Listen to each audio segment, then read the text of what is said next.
Bu videorolikda trend liniya mavzusiga shaxsiy tajribamdan o'tgan barcha ma'lumotlarni sodda, lo'nda, sifatli, oson tilda tushuntirib beraman. Agar e'tiboringlarni bir joyga jamlab, diqqat bilan ko'radigan bo'lsanglar, trend liniya mavzusida umuman sizlar tasavvurlar boshqacha o'zgaradi yoki bo'lmasam sizlarda deyarli savol qolmaydi, batafsil ma'lumotga ega bo'lasizlar. Birinchi o'rinda yozib qo'yamiz.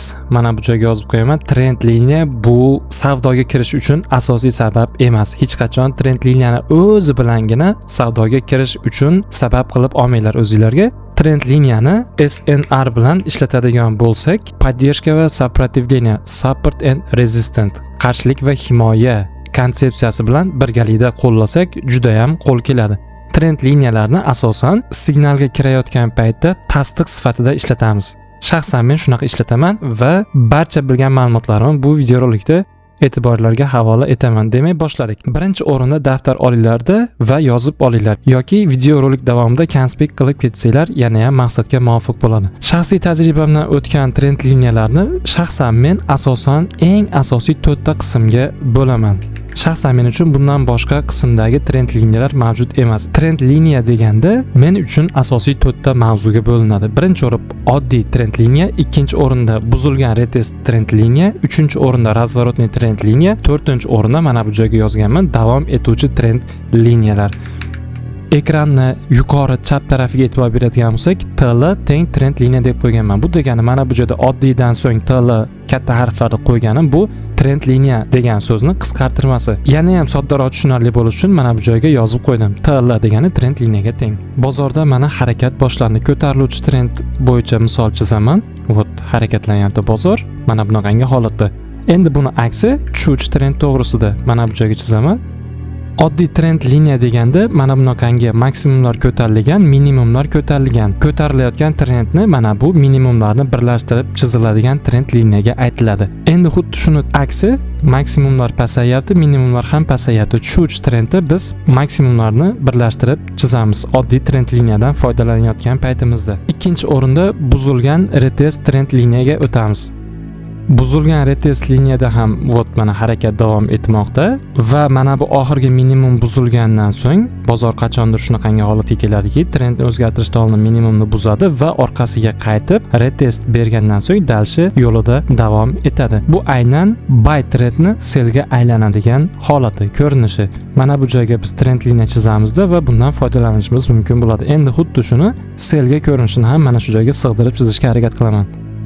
Trend sellda kelyapti-da va mana bu maksimumlarni buzgandan so'ng mana bu joyga trend liniyamizga test berib, dalshi mana bu yoqqa ko'tariladigan versiyasi. Bu aynan buzilgan va retest trend liniya turiga kiradi. Qaror chiqarishga, xulosa qilishga shoshilmanglar. Bu aytayotgan to'ralov trend liniyam bo'yicha sizlarga grafikada ko'rsatib, konkret misollar bilan tushuntirib beraman. Avval trend liniya mavzusini batafsil ma'lumotni berib olganimdan so'ng grafikaga o'tamizda bu misollarni ko'rib chiqamiz. Xo'p, 3-o'rinda razворотный trend liniyaga o'tamiz. Razворотный trend liniya harakat boshlanyapti va harakat yurgandan so'ng mana bu joyda keladi. Bozor qanaqangidir range yasab turib, один прекрасный момент likvidatsiyani olgandan so'ng obratno mana bu yoqqa chuqur tushish qiladi. Va bunaqangi likvidatsiya bor joyi mana bu qaysidir joyda katta time frame da resistant qarshilik zonasiga yaqin holatda bo'ladi va mana bu u joydan trend liniyadan qo'shimcha biz foydalanishimiz mumkin bo'ladi. Aynan bu razворотный trend liniya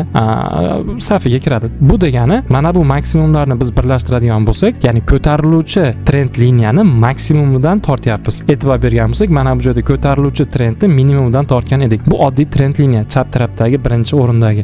Mana bu razворотный joydagina farqi birinchidagi bilan ko'tariluvchi trendni mana bu maksimumlaridan qo'shib chizamizda va qaysidir kuchli resistance levelga kelgan payti bozor mana bu joyda range yasaydigan bo'lsa, uni likvidatsiyani olgandan so'ng obratno mana bu yoqqa tushadigan paytida qo'shimcha tasdiq ma'nosida mana bu trend liniyani ishlatishimiz kerak yoki mumkin bo'ladi. Aynan mana shu trend liniya haqida gap ketyapti bu joyda. Bu buy trendni sellga qayrilishi edi. Endi sell trendni buyga qayrilishi haqida chizib beraman. Marhamat qilib ko'rishimiz mumkin. Bu joyda trend liniyani minimumlarga tortamiz va minimumlarga tortgan paytimizda bozorda katta time framelarda kuchli support zona bo'ladigan bo'lsa, ana o'sha support zonaga mana bu narx tegib, likvidatsiyani olib, obratno mana bu yoqqa ko'tarilishiga savdo qilishimiz mumkin. Aynan mana shu tegadigan joy mana bu trend liniyani ya'ni trend liniyaga tegishiga to'g'ri keladigan bozordagi vaziyatlar yuzaga keladi. Birinchi trend liniya turiga e'tibor beringlar. Ko'pchilik buni adashtirib yuborishi mumkin, adashtirib yubormanglar. Mana bu yerda tushuvchi trendni biz maksimumdan tortayotgan edik. Bu oddiy trend liniya, oddiy trendni davom etishiga bundan ham foydalanish juda ham udobniy. Mana bu birinchi oddiy trend liniyaga o'xshaydi, lekin bu paytda biz mana bu minimumlarni tortamiz. Agar mana bunaqangi range to'planish sodir bo'ladigan bo'lsa va katta time frame da kuchli support zonani oldida turgan bo'lsa, mana bu razворотный trend liniya juda ham bizga qo'l keladi. Minimumlardan tortib turib va support zonaga mana bu joyga buy limit qo'yishimiz и дальше opet движухani olishimiz mumkin bo'ladi. Buni ham grafikada hozir sizlarga ko'rsatib, cho'tka qilib tushuntirib beraman. Davom etuvchi trend liniyaga o'tamiz. Bu davom etuvchi trend liniya ham bozorda uchraydi. Kamyoproq, ozroq uchraydi, lekin все равно bor. Buni ham bilib qo'yganinglar foydadan xoli emas. Buni ham chizib ko'rsatib beraman. Trend boshlandi. Вот mana bunaqangi holatda tak boshqacha chizamiz boshqatdan. Chunki sig'may qolar ekan. Trend liniyani mana bunaqangi holatda chizamizda, mana bu joyda ikkita maksimumga tegayotgan trend liniya endi mana bu joyda minimumga tegadi. To есть mana shunaqangi bu kuchli trendlarda foyda beradi. Asosan o'ta kuchli trend ketayotgan, vertikalniy prям o'sayotgan paytda ishlatsak juda ham yaxshi qo'l keladi bu. Mana shunaqangi trend liniya turi ham bor. Endi bu buy trendga edi, endi sell trendini chizib beraman. Sell trendga mana bu minimumlarni birlashtirganimizdan so'ng, to есть mana bu tarafdagi likvidatsiyani olib yuqoriga ketgandik-ku, bu joyda likvidatsiyani olib yuqoriga reaksiya bo'lmay, qaysidir поддержка уровенini buzib pastga ketgandangi holatda versiyasi. Razворотный trend liniyada yuqoriga o'sadigan bo'lsa, mana bu davom etuvchi trend liniyada ana o'sha kuchli уровенni buzib pastga yopiladigan bo'lsa, bu joyda dalshi trendni davom etib ketishiga savdo qilishimiz mumkin bo'ladi. Trend liniyani doim SNR strategiyasi bilan qo'shib birgalikda hamohang qilib ishlatadigan bo'lsanglar, sizlarga yana ham o'sha sifatli win rate yuqori bo'lgan holatda yordam beradi, короче, foyda beradi sodda qilib aytganda. Bularni endi ketdik trading viewda grafikada sizlarga hozir cho'tka qilib tushuntirib berishga harakat qilaman.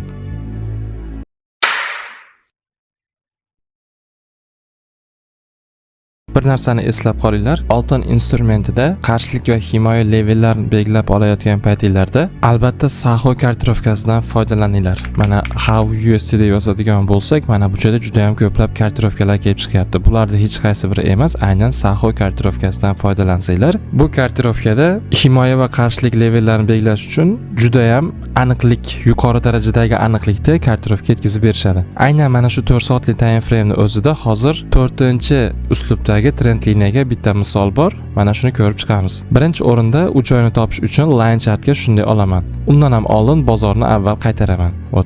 Bozor qaytaramiz. Line chartga shunday oladigan bo'lsam, birinchi o'rinda belgilab olishim kerak bo'lgan joylar qarshilik va himoya zonalarini belgilab olishim kerak. Aynan mana bu joy eng yuqori, mana bu joydagi birinchi qaytish qarshilik va mana bu joyda ikkinchi qaytish ham qarshilik leveli hisoblanadi. Buni line chartga oladigan bo'lsak, aynan doim aytganimdek, bitta bычий svechani yopilishi, medvedji svechani ochilishi va aynan bычий svechani yopilishidan olyapman. Nimaga aynan bычий svechi yopilishi? Chunki line chartga shunday oladigan bo'lsak, ko'ryapsizlar, agar men shu joyni o'zida mana bu medvedji svechani ochilishidan olganimda edi, line chartga olsam bu joyda hech narsa yo'q, ko'ryapsizlar? Buni svechini chartga oladigan bo'lsam, mana bычий svechiga to'g'ri kelyapti. Shuning uchun doim aytaman, bычий svechani yopilgan narxi. Shuning uchun doim aytaman, mana bu bычий svechani aynan yopilgan narxi qarshilik zonasi hisoblanadi. Medvedji svechani aynan mana bu yopilgan narxi поддержка himoya leveli hisoblanadi. Yana bir takrorlash qilib qo'ydim. Tushunarli bo'lishi uchun mana bu joyda ham aynan bычий svechani yopilish narxidan olyapman. Line chartga shunday olamanda, mana bu qarshilik zonasidan, tog'chaga o'xshab turibdi. Mana bu qarshilik zonasiga trend liniya tortaman va mana bu minimumdan mana bu minimumga ham trend liniya tortib olsam bo'laveradi. Bu joydan endi pastda ham поддержка zonalarini belgilab olishimiz kerak. Aynan mana bu qizil svechani yopilgan joyi va mana bu qizil svechani yopilgan joyi men uchun himoya leveli hisoblanadi. Trend liniyani o'ziga asoslangan holatda savdo qilish kerak emas. Trend liniya bilan savdo qilish uchun SNR mana bu himoya va qarshilik levellarini qo'shib belgilab olishimiz kerak bo'ladi. Ana o'shanda bizga cho'tki konkretni ishlaydi. Aynan hozirgi holatda agar siz qarshilik va himoya zonalarini belgilab olmagan bo'lganingizda edi, mana bu trend liniyaga yaqinlashayotgan paytda mana bu joydan selga zilka qilish uchun deb, trend liniyaga yaqin kelyapti, mana bu joydan selga zilka qilishim kerak ekan deb o'ylaydi ko'pchilik. trend liniyadan shunaqa foydalanish kerak deb, yo'q. Aslida bunaqa emas. Mana bu joyda uje swechamiz, e'tibor beringlar, 4 soatlik time frame'dagi svechi mana bu qarshilik zonalarni yorib chiqib, yuqorida yopilib bo'ldi. Keyingi vaziyatini ko'raylikchi. Vot, dalshi trend liniyani buzib o'tib ketdi. Agar mana bu joydan trend liniyani o'ziga ishonib selga zilka qilganlarda edi, stop loss olgan bo'lar edik. Xo'p, mana bu joydagi open close ni ham belgilab olamiz. 4 soatlik time frame'da aynan mana shu joy open close. Vot, yozib qo'yaman.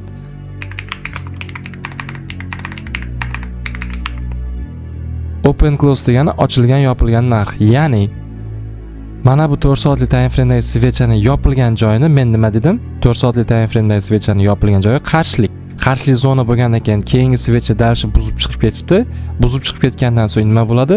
Обратно bozor narx yana mana shu joyga qaytib kelganda bu joy nima vazifani o'taydi?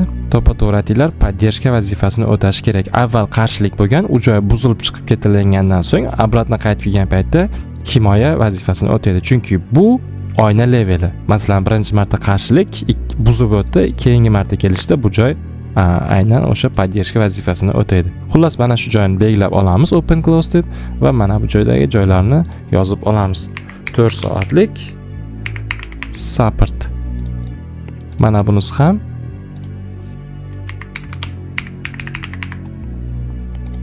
ikkala joyni ham belgilab oldim. Bizni e'tiborimizda mana bu yerda trend liniya ham mavjud. Dalshi davom etamiz, nima bo'lar ekan? Uje trend liniyaga yaqin joydan bir marta reaksiya bo'ldi, lekin все равно trend liniyaga tekkani yo'q. Biz bu joydan, shaxsan men bo'lganimda bu joydan zilka qilmagan bo'lardim. Chunki trend liniyaga ham tekkani yo'q, meni podдержка va сопротивление уровеньlarimga tekkani ham yo'q. Просто davom etamiz, tak qanday qilsam ekan. Ot, mana shunday holatda. Hoppa, mana 1 soatlik time frame'ga olsak, yana ham chiroyliroq ko'rinsa kerak. Qaranglar. Birinchi o'rinda trend liniyaga tekkan, trend liniya bor, undan tashqari mana bu joyda himoya va qarshilik levelimiz bor. Men trend liniyani aytdim, tasdiq sifatida signalni tasdiqlash, qo'shimcha ma'lumot berish uchun xizmat qiladi. Vot, mana bu joydan birinchi bayga kirgan taqdirimizda ham birinchi open close narxidan, vot, mana bu joydan birinchi reaksiya ketdi uje. Keyingi holatini ko'ramiz. Ikkinchi reaksiya qayerdan ketyapti? Aynan mana bu himoya levelimizdan ketyapti, qaranglar. 4 soatlik time frame'damiz biz, mana bu swechani mana minimumga belgilab olsak, mana bu ikkinchi reaksiya qayerdan ketyapti? Birinchi o'rinda trend liniya bor, ikkinchi o'rinda mana bu joyda podдержка levelimiz bor. Dalshi mana reaksiyani guvohi bo'lishimiz mumkin. Xo'p, endi o'tmishroqqa qaytamizda, oldinroqqa qaytib, qiziqarli holatlar bo'lsa ko'rib chiqamiz. Kunlik time frame'ga olamizda, qayerga qaytsak ekan. O't, mana bu joyga qaytaylik. Mana bu atrofga, chunki juda ham ko'p harakat bo'lgan ekan shu yerda. O'ylaymanki, bu joyning ichida juda ham ko'plab misollar ko'rishimiz mumkin. Birinchi o'rinda oylik time frame'ga o'tamiz, chunki har doim oylik time frame'dagi katta levellarni belgilab olishimiz kerak bo'ladi. Mana bu joydagi open close himoya va podдержка vazifasini o'taydi. Mana bu joyda ham aynan o'sha open close bor. Haftalik time frame o'tamiz. Bu joyda ham level belgilab olishimiz kerak bo'ladi. Haftalik time frame'da mana bu joydagi himoya, haftalik time frame'dagi support aynan line chartga oladigan bo'lsak, vot ko'ryapsizlar, bukilish aynan mana shu joyda bo'lgan. Bichi svechani yopilishidan bo'lgan aynan. Yuqoridagi qarshilik zonasini ham belgilab olaman. Yuqoridagi 3 ta belgilab olgan zonam haftalik time frame'dagi qarshilik zonam hisoblanadi. Vot kunlik time frame'ga o'tamizda mana bu joydagi himoya levelini belgilaymiz. Qaysiki bozor mana shu joydan 1 marta, 2 marta hozir reaksiyani berib bo'pti.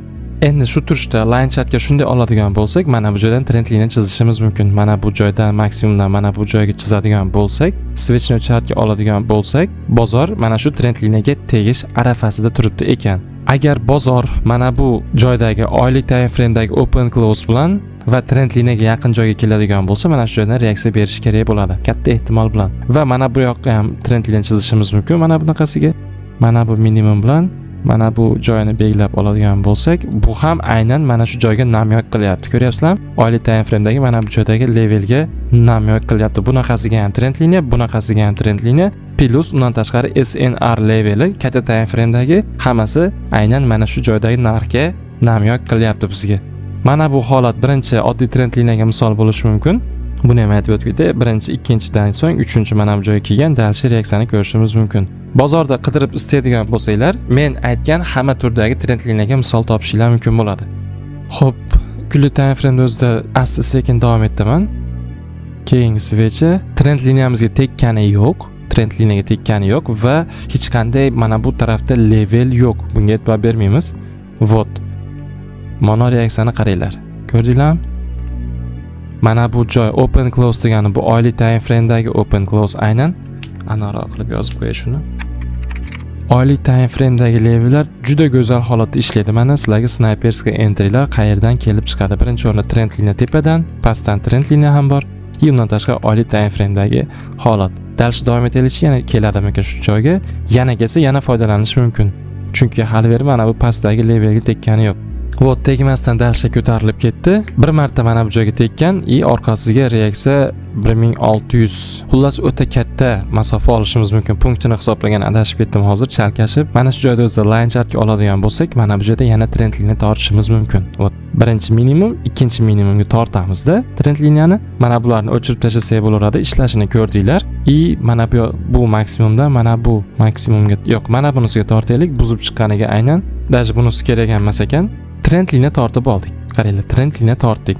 Endi bu joyda qiladigan ishimiz level belgilash. Mana bu o'tmishdagi levelni olib tashlayman-da. Mana bu ikkita levelni belgilab olaman. Line chartga olsam aynan mana bu minimumni belgilayapman. Ko'ryapsizlarmi? Bu joy поддержка vazifasini o'taydi. Va unday level mana bu joyda bichi svechani yopilgan narxida ham bor. Mana bu joyda bor bukilish va mana bu joyda bor. Bu aynan o'sha bichi svechani yopilgan narxlariga to'g'ri keladi. Mana bu open close deganim oylik time frame'dagi open close. Agar u joydan reaksiya beradigan bo'lsa, yo'q bermadi. Dalshi davom etamiz. Pastdagi levelimizga keladigan bo'lsa, vot o'rtoqlar qaranglar. Line chart plus oylik time frame'dagi open close ni qanaqangi holatda ishlayotganini ko'ryapsizlarmi? Mana bu open close deganim bu ham oylik time frame'dagi open close. Davom etaylikchi. Kunlik time frame'da ko'rsatyapman. Mana bu joyga birinchi marta kelgan paytda, line chartga tekkan dalshi reaksiyasini ko'rishimiz mumkin. Yaxshigina reaksiya bergan bu joydan ham. Aynan mana shu joyni hozir kichkina time frame'da ko'rsatib beraman. Mana bu kunga qaytamizda 1 soatlik time frame'ga shunday oladigan bo'lsak, mana bu levellar o'chirib tashlayveramiz. Mana bu trend liniya kichkina time frame'da qiyshiq, g'alati holatda turgani bilan, lekin bu kunlik time frame'dagi trend liniya hisoblanadi. Buni joyini o'zgartirish kerak emas. Mana qaranglar, davom etadigan bo'lsak, trend liniyaga keldi, open close ga tegdi, dalshi ketdi orqasiga. Ko'ryapsizlarmi? Trend liniyani asosan kunlik, haftalik, oylik 4 soatlik time frame'larda tortib chizganimiz maqsadga muvofiq bo'ladi. Ikkinchi marta keldi, ikkinchi martasida uje buzildi. Level buzilgandan so'ng ko'rilishi nima bo'ldi dalshi? Ложный пробой qilib dalshi ketibdi. Mana bu joyda ham aynan kunlik time frame'dagi trend liniyadan reaksiya beryapti, qaranglar. Mana bu joyda bitta reaksiya, mana bu joyda bitta reaksiya. Tak, dalshi davom etaylikchi. Trend liniya chizishimiz mumkin yana. Mana bu minimumdan mana bu minimumga tortadigan bo'lsak, kunlik time frame uchun mana bu joyda поддержка bor, mana bu joyda ham поддержка bor. Ikkalasi ham deyarli bir xil narxda ekan. Deyarli. Mana bu joyda ham поддержка bor. Kunlik time frame'dagi поддержка albatta. Mana bu maksimumdan mana bu maksimumga ham tortib olishimiz mumkin. Ikkala trend liniya ham aynan bitta joyga namyoq qilyapti mana bu joyga. Kuzatamiz nima bo'lar ekan reaksiyasi. Mana sizlarga reaksiya, mana sizlarga trend liniyani ishlash holati. Sizlarga aytib o'tganimdek, trend liniyani o'zi bilangina emas, mana bu SNR leveli bilan qo'shib ishlatsak, o'shunda unumli foyda beradi. Trend liniyani yana biroz qiyshaytiramiz mana bu yoqqa. Bu joydagi ishlash holatini ham guvohi bo'ldinglar. Mana bunaqasiga trend liniya tortsak bo'ladi. Mana bu joydan mana bu joyga. Agar trend liniyani buzadigan bo'lsa, retesidan selga zilga qilishimiz mumkin bo'ladi. Uning uchun biz birinchi o'rinda level belgilab olishimiz kerak. Mana bu kichkina bichi svechani yopilgan narxi, mana bu joyda medveji svechani yopilgan narxini belgilab olaman va mana bu joydagi qarshilikni belgilab olaman. Buzib tushadigan bo'lsa, obratni orqasiga retes bergan paytda zilga qilishimiz mumkin bo'ladi. Boshqachasiga trend liniya chizishimiz mumkin emasmi bu yerdan? Mana bu chizib ko'raychi, qayga reaksiya berar ekan. Chizayotgan trend liniyalar aynan mana bu qarshilik va himoya levellariga yaqin joyga namyon qilayotgan bo'lsa, ana o'sha trend liniyadan foydalansak, maqsadga muvofiq bo'ladi. Xullas, mana buni o'chirib tashlaymizda davom etamiz. Reaksiyani qaranglar, chiroyliligini. Mana bu joydagi qarshilik va himoya leveli plus trend liniya. Trend liniyani buzib chiqqandan so'ng mana bu joydagi mana sizlarga yana reaksiya trend liniyaga tekkan, himoya va qarshilik zonasiga tekkan, bum, ketdi reaksiya. Dalshi davom etamiz.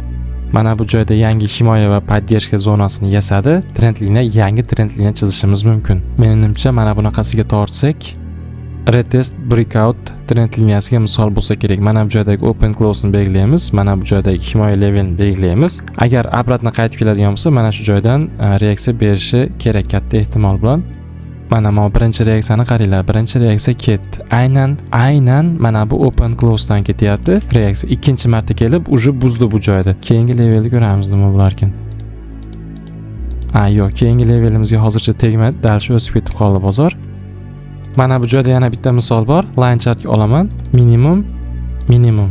Qaranglar. Ikkala minimumni belgilab olganimdan so'ng aynan mana bu joydagi himoya va mana bu joydagi open close. Mana bu joydagi поддержка vazifasi. Mana buni o'chirib tashlasak bo'lar ekan. Mana bu joydagi reaksiyani ko'ryapsizlarmi? Tak, hozir boshqatdan qaytarib ko'rsataman. Mana qaranglar. Line chartga oladigan bo'lsak, 3 marta kasaniya bo'lyapti trend liniyaga и вот. Один прекрасный момент mana bu juda ham go'zal holatda и plus mana bu joyda SNR leveli bor. Bum, ketdi dalish. Вот. Yana bir marta keldi mana shu joyga. To'xtanglar, bu joyda boshqatdan analiz qilamiz hozir. Trend liniyani chunki buzib tushgan. Trend liniyani o'chiramizda mana bu joyga yangi himoya vazifasini o'taydigan level belgilaymiz. Aynan mana bu joyni. Mana bu levellar bir marta ishlab bo'lgan, shuning uchun bir marta ishlab bo'lgan leveldan qayta foydalanilmaydi. Qayta foydalanmaymiz, darsni davom etamiz. Mana bu joydagi reaksiyani ko'ringlar, go'zalligini. Mana bu поддержкаdan reaksiya beryapti и обратно buzib tushyapti. И mana bu поддержка levelimizga keldi. Menimcha bu level buzib tushsa kerak, dalish yo'q, ketdi. Bum.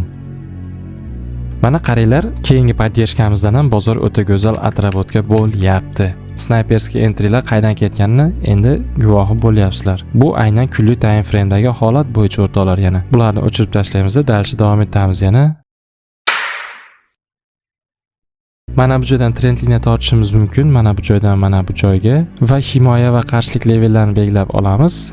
Mana bu joyda bor himoya, uzr adashdim, qarshilik. Mana bu joy, mana bu joy, mana bu joy, mana bu joy. Aynan kunlik time frame'dagi joydan bir marta, ikki marta, birinchisida tegmagan ekan, mana bu ikkinchisida tekkan reaksiyani ko'rishimiz mumkin. Bu joydan yana trend liniya tortishimiz mumkin. Asosan trend liniyaga asoslangan mavzu bugun. Vot mana bu joyga tortadigan bo'lsak yoki yana ham boshqacharoq qilib mana bu joydan va mana bu joydan tortib olishimiz ham mumkin. Nevajna, ahamiyati yo'q. Bunaqasiga tortadigan bo'lsak, aynan mana bu joydagi reaksiyaga qaranglar. Vot darsni davom etamiz. Mana sizlarga o'sha holatdagi reaksiya. Mana bu yoqqa ham bir tortib ko'raychi, qayerga to'g'ri kelarkan. Yo'q, bu trend liniya qiyshiq bo'lib ketib qoldi. Xullas, qarshilik leveli bor mana bu joyda, plus trend liniyamiz bor. Bir marta, ikki marta reaksiyani ko'rishimiz mumkin. Dalishni davom etsak, o'sha uchinchisida buzib chiqib ketdi va buzib chiqib ketgandan so'ng ham, dashi buzgandan so'ng ham o'rtoqlar yana e'tibor beringlar. Mana bu switchni qaytaradi orqaga. Qiziqarli holat bor. Mana bu trend liniya turgan joyda turibdi, o'zgartirganim yo'q. O't buzdi. Keyingi switchga qaranglar. Oppa, mana. Aynan trend liniyadan plus undan tashqari mana bu kichkina time frame, 4 soatli time frame'da mana bu joylarda qandaydir levellar bo'lsa kerak. Aynan mana bu soyalarga e'tibor beringlar. Bu soyalar kichkina time frame'da himoya vazifasini o'tagan, dalishi davom etib ketgan. Ot mana shu narsaning guvohi bo'lishingiz mumkin. Men ishonmasanglar o'tamiz. 4 soatli time frame'ga shunday o'tadigan bo'lsak, даже 1 soatlikka ham o'taylikchi. Mana bu joydagi birinchi o'rinda open close'imiz bor. Mana o'shanga yaqin joyga kelgan va mana bu joydagi maksimum minimumchalarimiz bor. 4 soatli time frame'da ham aynan mana bu joyga yaqin joydan reaksiya qilyapti. Plus trend liniya bor bu joyda. Shunaqangi holatda ishlagan. Dalishni davom etamiz. Maksimumni buzib chiqib ketdik. Hamma trend, mana bu trend liniyalarni yo'q, trend liniya turaversin, chunki bu trend liniyalardan reaksiya berishi mumkin. Yana chizib yurmaymizda. Mana bu joydagi reaksiyani aytmayapman sizlarga. Mana bu joydagi reaksiyani aynan mana bu himoya leveliga to'g'ri kelyapti va mana bu joydagi open close ga to'g'ri kelyapti. Ot qaranglar. Buni ko'rsatmayapman. Mana bu joydagi reaksiyani. Dalishni davom etamiz. Trend liniya turaveradi. Mana bu joyda ham aynan shu trend liniyaga kelganda reaksiya qilgan. Buzib tushdi obratno orqasiga va mana bu trend liniyada ham reaksiya beryapti. Buni ham e'tiborga olinglar. Dalishni davom etamiz. Yana o'sha trend liniyadan mana bu joyda reaksiya beryapti. Mana bu joyda ham o'sha trend liniyadan reaksiya beryapti. Dalish o'chirmay davom etaveraman ekan. Уже hozirgi kunlarga kelib qoldik adashmasam, cho'ta o'xshayapti hozirgi kunlarga. Уже bozor tugab qolsa ham kerak. Ha, tugadi bozor. O'ylaymanki, o'rtoqlar, sizlarga tushunarli bo'ldi. Amaliyotda ko'rsatib bera oldim degan umiddaman. Videorolikda agar tushunmagan, esingizdan chiqqan joyi bo'lsa, boshiga qaytarib yana qaytadan ko'ringlar. Trend liniyani o'zidangina foydalanishni hech qachon men maslahat bermaganman. Unaqa qilmanglar. SNR bilan qo'shib ishlatsanglar maqsadga muvofiq bo'ladi. E'tiborlar uchun juda ham kattakon rahmat. Keyingi videoroliklarda ko'rishguncha sog' bo'linglar, gaplashamiz.